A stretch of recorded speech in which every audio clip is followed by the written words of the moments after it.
The Gospel reading from Mark, chapter 15, verses 16 through 20 and 25 through 39. Then the soldiers led Jesus into the courtyard of the palace, that is the governor's headquarters, and they called together the whole cohort, and they clothed him in a purple cloak, and after twisting some thorns into a crown, they put it on him. They began saluting him. "Hail, King of the Jews!" They struck his head with a reed, spat upon him, and knelt down in homage to him. After mocking him, they stripped him of the purple cloak and put his own clothes on him. Then they led him out to crucify him. It was 9 o'clock in the morning when they crucified him. The inscription of the charge against him read, "The King of the Jews." And with him they crucified two bandits, one on his right and one on his left.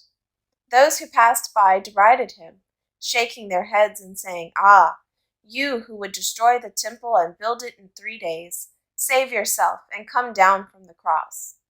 In the same way, the chief priests, along with the scribes, were also mocking him among themselves and saying, "He saved others, he cannot save himself.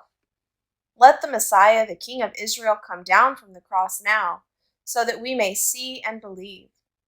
Those who were crucified with him also taunted him. When it was noon, darkness came over the whole land until 3 in the afternoon.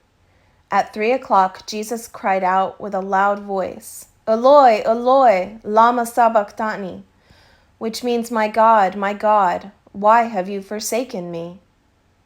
When some of the bystanders heard it, they said, "Listen, he is calling for Elijah."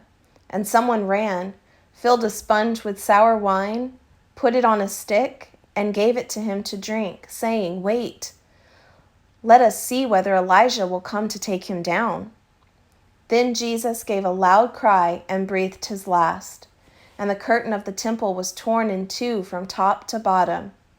Now when the centurion who stood facing him saw that in this way he breathed his last, he said, "Truly, this man was God's Son." The Gospel of the Lord.